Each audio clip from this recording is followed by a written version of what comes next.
नमस्कार दोस्तों। दुनिया भर में ऑयल प्राइसेस बुरी तरह से क्रैश कर गए। आज से कुछ महीने पहले क्रूड ऑयल का प्राइस अराउंड $60 पर बैरल था। आज वो नीचे गिरकर $20 पर बैरल टच करने को हो रहा है। इसके पीछे एक बड़ी वजह है तीन कंट्रीज के बीच में चल रही oil price war, USA, Russia और सऊदी अरेबिया। इतना बड़ा क्रैश ना सिर्फ ग्लोबल इकोनॉमी पर एक बहुत बड़ा इंपैक्ट डालता है, बल्कि इससे क्लाइमेट चेंज और जियोपॉलिटिक्स पर भी एक बहुत बड़ा असर पड़ता है। एग्जैक्टली क्यों हुआ ये? क्या ये प्राइस वॉर है जो इन कंट्रीज के बीच में चल रही है? इंडिया पर इसका क्या असर पड़ेगा इस ऑयल प्राइस क्रैश का, और बाकी कंट्रीज पर क्या असर पड़ेगा? आइए देखते हैं आज के इस वीडियो में। पहले छोटा सा एक बेसिक इकोनॉमिक्स का कॉन्सेप्ट जो आप में से ज्यादातर लोगों को पता ही होगा कि किसी भी चीज का प्राइस एक फ्री मार्केट में डिमांड और सप्लाई पे डिपेंड करता है। अगर डिमांड किसी चीज की ज्यादा होगी, सप्लाई कम होगी, तो प्राइस ऊपर जाएगा। ऑयल के साथ भी ऐसा ही है, अगर डिमांड कम होगी ऑयल की, सप्लाई ज्यादा होगी, तो प्राइस नीचे जाएगा। अब दुनिया की टॉप 3 ऑयल प्रोड्यूसिंग कंट्रीज हैं यूएसए, रशिया और सऊदी अरेबिया। अब तीनों कंट्रीज अपने लिए चाहेंगी, इनफैक्ट हर एक ऑयल प्रोड्यूसिंग कंट्री अपने लिए चाहेगी कि मैं ज्यादा से ज्यादा ऑयल को बेचूं ज्यादा से ज्यादा प्राइस पर, ताकि मुझे ज्यादा से ज्यादा प्रॉफिट मिले। अब आमतौर पे किसी मार्केट में क्या होगा कि जो ऑयल खरीदने वाली कंट्रीज हैं वो ये देखेंगी कि हमें सबसे सस्ता ऑयल कहां से मिल रहा है, वहां से खरीदेंगे। और जो ऑयल प्रोड्यूसिंग कंट्रीज हैं उनके बीच में कंपटीशन बना रहेगा कि हमें प्राइस को कम से कम रखना पड़ेगा ताकि हमसे ऑयल खरीदा जाए, हम प्रॉफिट बना पाए, और इससे सबका प्रॉफिट और नीचे हो जाएगा, कम प्रॉफिट मिलेगा इन कंट्रीज को। एक ऑल्टरनेटिव क्या है कि ये सब साथ में बैठकर डिसाइड कर लें कि हम सप्लाई को कंट्रोल करेंगे और प्राइस साथ में डिसाइड करेंगे, जिससे कि हम सब एक रिस्पेक्टेबल अमाउंट ऑफ प्रॉफिट बना पाए, सबको फायदा पहुंचे। इसीलिए दोस्तों एक अलायंस एग्जिस्ट करती है कुछ ऑयल प्रोड्यूसिंग कंट्रीज के बीच में, जिसका नाम है OPEC, organization for petroleum exporting countries. 13 countries OPEC का पार्ट है, including Iran, Iraq, Kuwait, Libya, Nigeria, UAE, Venezuela और सऊदी अरेबिया भी ओपेक का पार्ट है। लेकिन यूएसए और रशिया ओपेक का पार्ट नहीं है। ओपेक बेसिकली एक एग्रीमेंट ही है इन कंट्रीज के बीच में, जहां ये साथ में बैठकर डिसाइड करते हैं कि हमें प्राइस क्या रखना चाहिए ऑयल का, और सप्लाई को कैसे कंट्रोल करना चाहिए जिससे कि प्राइस कितना ऊपर नीचे हो पाए, हम सबको प्रॉफिट मिल पाए। दिसंबर 2016 में ओपेक ने कुछ non OPEC oil producing countries के साथ एक एग्रीमेंट साइन करी कि हम साथ में मिलकर 1 मिलियन बैरल्स पर डे तक ऑयल प्रोडक्शन को बढ़ा देंगे, मार्केट को स्टेबल रखने के लिए। असली रीजन कुछ और था इसके पीछे, वो मैं आगे वीडियो में बताऊंगा। लेकिन बेसिकली एक ये एग्रीमेंट हो गई ओपेक की 13 कंट्रीज और नॉन ओपेक की 10 और कंट्रीज के बीच में, और इन 10 कंट्रीज में मेक्सिको, कजाकिस्तान और रशिया भी शामिल था। तो बेसिकली सऊदी अरेबिया और रशिया के बीच में एक अलायंस हो गई। इस एग्रीमेंट को नाम दिया गया ओपेक प्लस। टुगेदर ये 24 कंट्रीज थी और साथ में मिलकर ये 55% दुनिया की ऑयल सप्लाई को कंट्रोल कर रही थी। तो साथ में मिलकर ओपेक प्लस ने एक जबरदस्त इंफ्लुएंस जताया वर्ल्ड इकोनॉमी पर। यूएसए अभी भी ओपेक प्लस का पार्ट नहीं था, यूएसए एक कॉम्पिटिटर था इन ओपेक प्लस कंट्रीज का। अब आज के दिन हो क्या रहा है? दुनिया भर में फैले इस वायरस की वजह से स्कूल्स और कॉलेजेस को बंद करा दिया गया है, फैक्ट्रीज बंद हो गई हैं, लोग अपने घर से बाहर नहीं निकल रहे क्योंकि शहरों को लॉकडाउन पे रखा गया, जो कि एक अच्छी चीज है, लोगों की अपनी सेफ्टी के लिए किया गया है ये।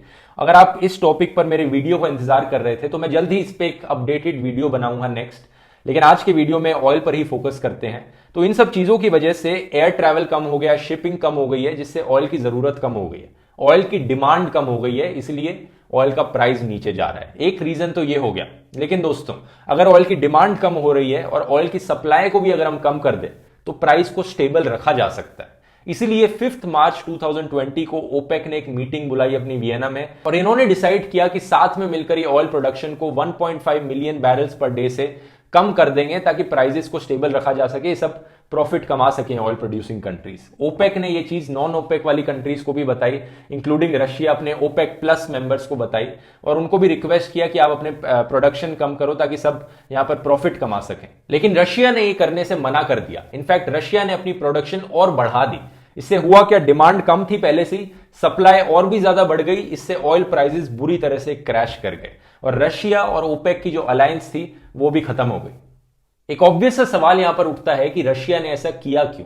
क्योंकि अगर प्राइसेस कम होंगे तो हर ऑयल प्रोड्यूसिंग कंट्री को नुकसान होगा, चाहे वो यूएसए हो, सऊदी अरेबिया हो या रशिया भी हो। तो रशिया को खुद भी नुकसान होगा ऐसा करने से। तो क्या तुक बना ये करने का? इसके पीछे रीजन है दोस्तों, रशिया अटैक करना चाहता था यूएस की ऑयल इंडस्ट्री को। मतलब एक्चुअली में अटैक नहीं, ऑयल प्राइसेस के फॉर्म में अटैक करना चाहता था, और यूएसए की ऑयल इंडस्ट्री को खत्म करना चाहता है रशिया। वैसे तो यूएसए रशिया की दुश्मनी 1950 से चली आ रही है, लेकिन ऑयल के एस्पेक्ट में ये 2014 के अराउंड शुरू हुई थी। असल में बात क्या है, यूएसए आज से 20-30 साल पहले एक ऑयल इंपोर्टिंग कंट्री हुआ करता था। खुद से इतना ऑयल प्रोड्यूस नहीं करता था, बाकी कंट्री से ऑयल इंपोर्ट करता था। लेकिन 2010-14 के आसपास इनकी ऑयल इंडस्ट्री में एक रेवोल्यूशन हुई, जिसकी वजह से यूएसए एक ऑयल एक्सपोर्टिंग कंट्री बन गया। इस रेवोल्यूशन का नाम है शेल एनर्जी रेवोल्यूशन। इन्होंने बेसिकली एक नई टेक्नोलॉजी, एक नया तरीका डिस्कवर किया ऑयल ड्रिलिंग का।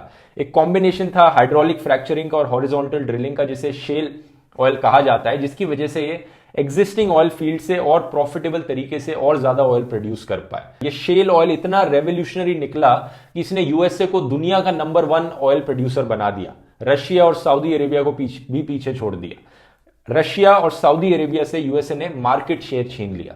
शेल ऑयल की प्रोडक्शन बढ़ने से ऑयल की सप्लाई बढ़ने लगी और ऑयल के प्राइसेस कम होने लगे। इसका मतलब ओपेक कंट्रीज और रशिया का प्रॉफिट कम होने लगा। तो शुरू में जब ये शेल एनर्जी रेवोल्यूशन हुई तो ओपेक कंट्रीज ने सोचा कि हमें ऑयल, यूएसए की ऑयल इंडस्ट्री को खत्म करना पड़ेगा, अपना मार्केट शेयर मेंटेन करना पड़ेगा अगर हम फ्यूचर में प्रॉफिट रखना चाहते हैं। तो ये करने के लिए ओपेक कंट्रीज ने डिसाइड किया कि हम अपनी प्रोडक्शन भी बढ़ा देते हैं, जिससे कि दुनिया भर के ऑयल प्राइसेस कम हो जाएं।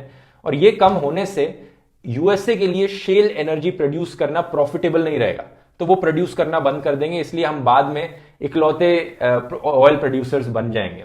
अब इंटरेस्टिंग चीज यह है दोस्तों कि यूएसए में प्राइवेट कंपनीज ऑयल की ड्रिलिंग करती हैं।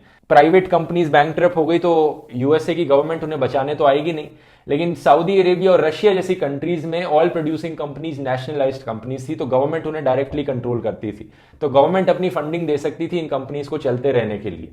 तो सब नुकसान यहां पर सह रहे थे, लेकिन ओपेक कंट्रीज होप कर रही थी कि जो यूएसए की प्राइवेट कंपनीज है वो नुकसान में आकर बंद हो जाएंगी, तो कंपटीशन बाहर निकल जाएगा और हम जो नुकसान है अपना उसे कॉम्पनसेट कर सकते हैं गवर्नमेंट से, और इतने हम कंपटीशन बनाए रख सकते हैं।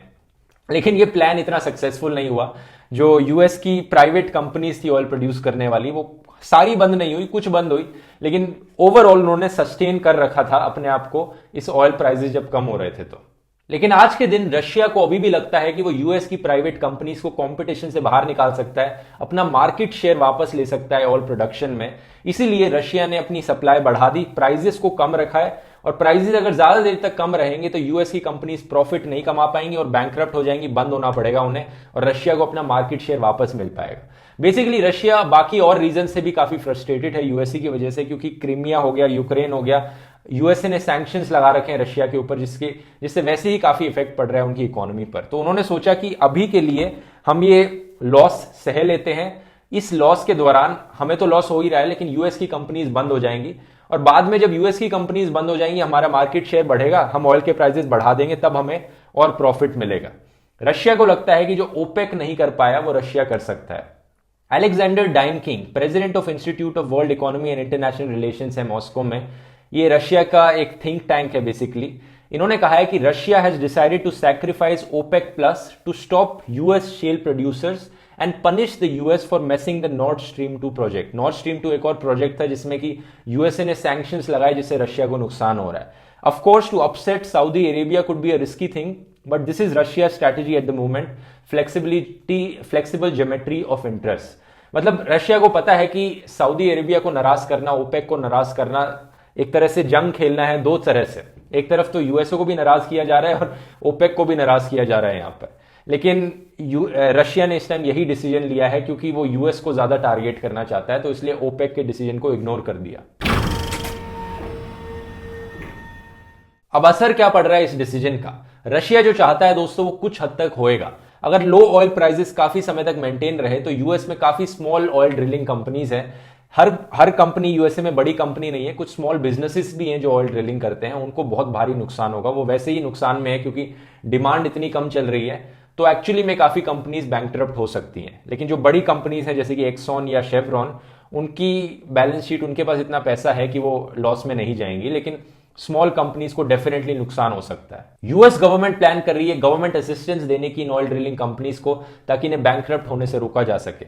रशिया के पास शॉर्ट टर्म में इतना पैसा है कि वो इन सारे लॉसेस को सह सके, लेकिन लॉन्ग टर्म में रशिया पर की इकोनॉमी पर भी एक बहुत बुरा इंपैक्ट पड़ेगा, क्योंकि रशिया की जो कंट्री है, इकोनॉमी है, वो मेजर तरीके से ऑयल एक्सपोर्टिंग पे डिपेंडेंट है। सऊदी अरेबिया ने भी रिस्पॉन्स में अपनी प्रोडक्शन बढ़ा दी है, सप्लाई बढ़ा दी है, क्योंकि ये भी क्यों पीछे रहे, ये भी अपना मार्केट शेयर मेंटेन रखना चाहते हैं। ये भी एक कुछ टाइम तक तो लॉसेस आराम से सस्टेन कर सकते हैं, और ये भी देख रहे हैं कि यूएस की कंपनीज बंद हो जाएंगी, इन्हें फायदा होगा। अगर रशिया नहीं सस्टेन कर पाएगा तो भी इन्हें फायदा होगा कि सब, क्योंकि सब ऑयल इन्हीं से ही खरीदने आएंगे फिर। इस पूरी सिचुएशन का सबसे भारी नुकसान होगा बाकी छोटी ऑयल प्रोड्यूसिंग कंट्रीज को, जैसे कि Iran, Iraq, Brazil, Argentina, Ivory Coast, Malaysia, Indonesia, Azerbaijan, Kazakhstan. क्योंकि ऑयल के प्राइसेस इतने कम रहेंगे तो ये प्रॉफिट पे ऑयल बेच नहीं पाएंगे, इनको पैसे नहीं आ पाएंगे, और क्योंकि ये छोटी कंट्रीज हैं, इनकी पूरी इकोनॉमी डिपेंडेंट है ऑयल पे, ना ही इनके पास इतना पैसा है कि लॉन्ग टर्म सस्टेन कर पाए इतने कम प्रॉफिट मार्जिन पे। और इस पूरी सिचुएशन में सबसे बड़ा फायदा होगा ऑयल इंपोर्टिंग कंट्रीज को, जैसे कि इंडिया, चाइना, जापान। एस्टिमेट करके बताऊं कितना बड़ा फायदा हमें मिलेगा। फॉर एग्जांपल फाइनेंशियल ईयर 2019 में इंडिया ने $112 बिलियन स्पेंड किए थे ऑयल को इंपोर्ट करने में।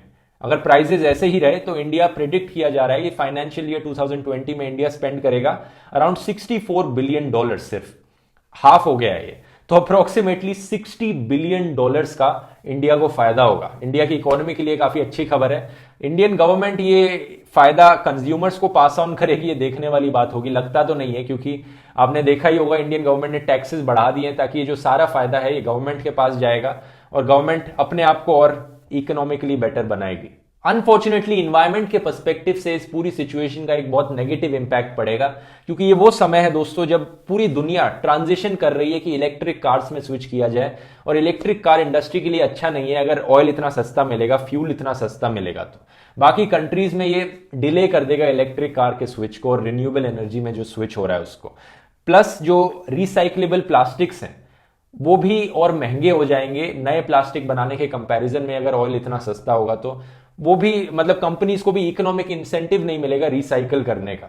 लेकिन एट द सेम टाइम हम उम्मीद कर सकते हैं कि ऑयल प्रोड्यूसिंग कंट्रीज में शायद ये सिचुएशन कुछ चेंज लाए कि वो कंट्री सोचे हमें ऑयल पे डिपेंडेंट नहीं रहना चाहिए, हमें रिन्यूएबल एनर्जी में स्विच करना चाहिए। इसका एक बहुत बड़ा एग्जांपल है यूएसए, जहां पर शायद हजारों जॉब्स का नुकसान होगा इस ऑयल प्राइस क्रैश की वजह से, और शायद से यूएसए सोचे कि ऑयल को छोड़ो, अब रिन्यूएबल एनर्जी में हम जॉब्स को ढूंढते हैं।